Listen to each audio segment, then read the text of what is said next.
करेंगे दुर्ग की। आज दुर्ग दौरे पर है मुख्यमंत्री विष्णुदेव साय। कुम्हारी आएंगे, कृषि मेला और संगोष्ठी में शामिल होंगे।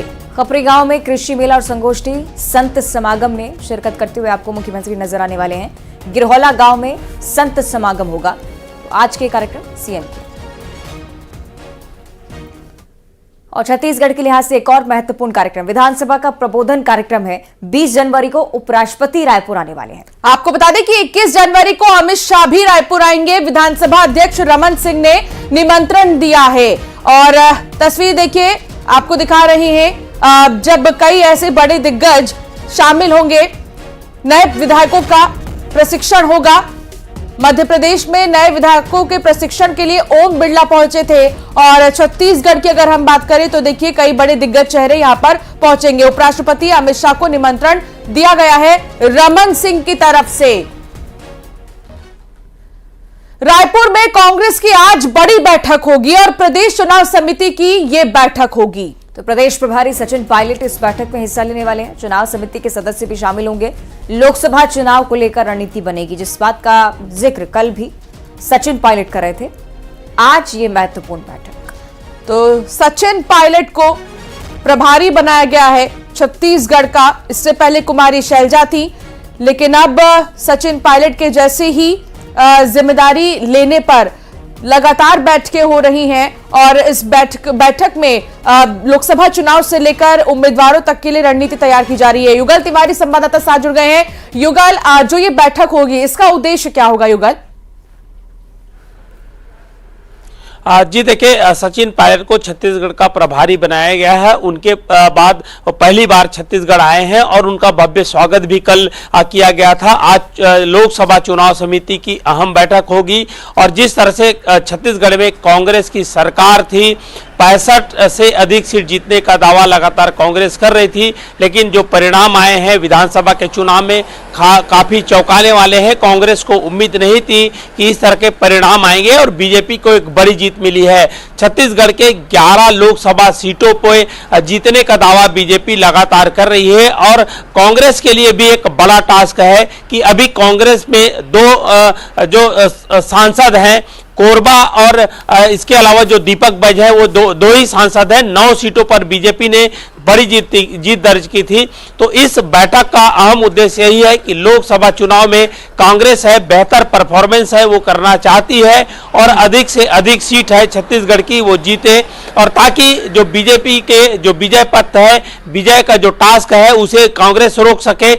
इस उद्देश्य से एक अहम बैठक होगी। टास्क दिए जाएंगे कि किस तरह के आम जनता के बीच में, आम मतदाताओं के बीच में कांग्रेस किन मुद्दों को लेकर के जाएगी, मुद्दे क्या रहेंगे, तमाम विषयों पर रणनीति बनेगी। उसके बाद चुनावी जब बिगुल बचेगा तो कांग्रेस के जो उम्मीदवार है, कांग्रेस के जो लोग हैं वो जाएंगे। और सबसे बड़ी बात यही कही जा सकती है कि छत्तीसगढ़ लोकसभा चुनाव में कांग्रेस के बेहतर परफॉर्मेंस के लिए आज जो गुरु मंत्र है वो दिया जाएगा और किस तरह से पार्टी खुद में ला पाती है। बहुत शुक्रिया आपका युगल, ये जानकारी साझा करने के लिए।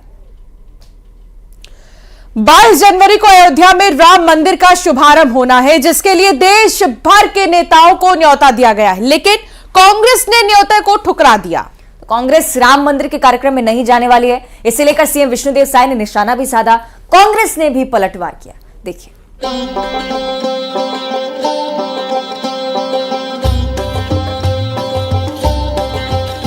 22 जनवरी को अयोध्या में राम मंदिर के प्राण प्रतिष्ठा का कार्यक्रम है और कांग्रेस ने इस भव्य कार्यक्रम के निमंत्रण को ठुकरा दिया है।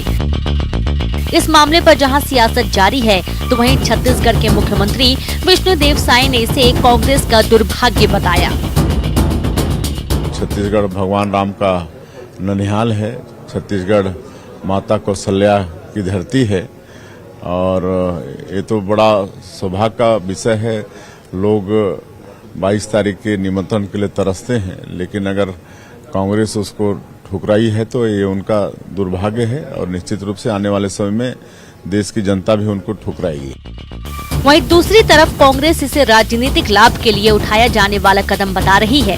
पीसीसी चीफ दीपक बैज ने कहा कि बीजेपी अधूरे मंदिर में प्राण प्रतिष्ठा करने जा रही है। देखिए, अयोध्या नहीं जाने का निर्णय क्या हमारी पार्टी के नेताओं ने किया है?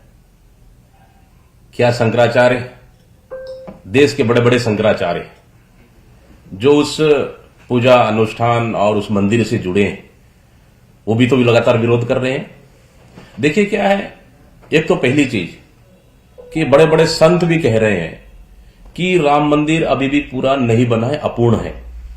तो भारतीय जनता पार्टी उसको उद्घाटन करने में इतनी जल्दबाजी क्यों? नंबर 1। नंबर 2 कि सामने रामनवमी आ रहा है, तब तक मंदिर पूरा हो जाएगा। क्या रामनवमी में उद्घाटन नहीं कर सकते थे? इतना जल्दबाजी क्यों? 22 जनवरी का दिन देश के लिए ऐतिहासिक दिन है, लेकिन इस मामले पर सियासत जारी है। एक तरफ जहां बीजेपी राम मंदिर कार्यक्रम में नहीं जाने को कांग्रेस का दुर्भाग्य बता रही है, तो वहीं दूसरी तरफ कांग्रेस इस बीजेपी का राजनीतिक हथकंडा करार दे रही है। Bureau report, news 18, Madhya Pradesh, Chhattisgarh. और छत्तीसगढ़ से मेडिकल टीम भी अयोध्या रवाना हुई है। मंत्रियों ने मेडिकल टीम को रवाना किया। आपको बता दें कि मंत्री ब्रजमोहन अग्रवाल और श्याम बिहारी लाल जायसवाल ने रवाना किया है। सत्य साई संजीवनी हॉस्पिटल की ये टीम है जिसको रवाना किया गया है। लगभग 50 डॉक्टर और नर्सिंग स्टाफ की टीम रवाना हो चुकी है अयोध्या के लिए। 45 दिन यहाँ पर टीम रहेगी। चिकित्सा सुविधाएं उपलब्ध कराना बड़ा मकसद, और इसलिए छत्तीसगढ़ से टीम रवाना हो चुकी है।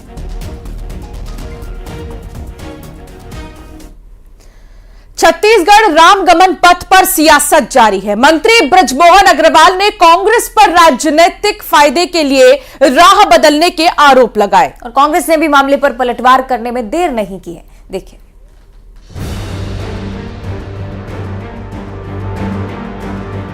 छत्तीसगढ़ में राम की राह पर राजनीति, यहाँ राम वन गमन पथ पर सियासत जारी है।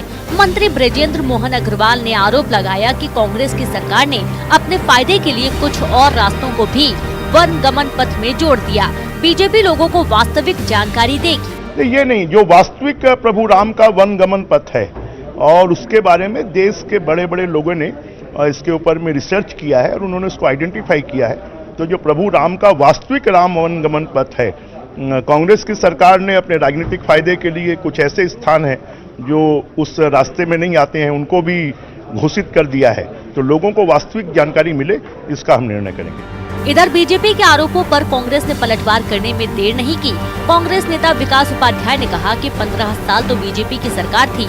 खुद ब्रजमोहन अग्रवाल पर्यटन मंत्री, संस्कृति मंत्री थे, तब उनको याद नहीं आई जब कांग्रेस सरकार ने राम वन गमन पथ का निर्माण किया। पूरे देश में, पूरे विश्व में इसकी चर्चा हो रही है। भाजपा सिर्फ और सिर्फ झूठ बोलकर लोगों को गुमराह करने का काम कर रही है। भारतीय जनता पार्टी के लोगों को, खासकर छत्तीसगढ़ के जो नेताएं हैं उनको तो छत्तीसगढ़ में राम भगवान के विषय में बात नहीं करना चाहिए। 15 साल भारतीय जनता पार्टी की सरकार थी।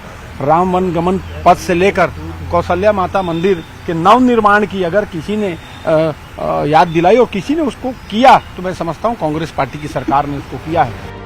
तो छत्तीसगढ़ में राम की राह पर सियासी पारा हाई है। सरकार बदली है तो राजनीति की हवा का रुख भी बदला है। अब देखना होगा राम के नाम पर ये सियासी हवा आगे कौन सा रुख लेगी।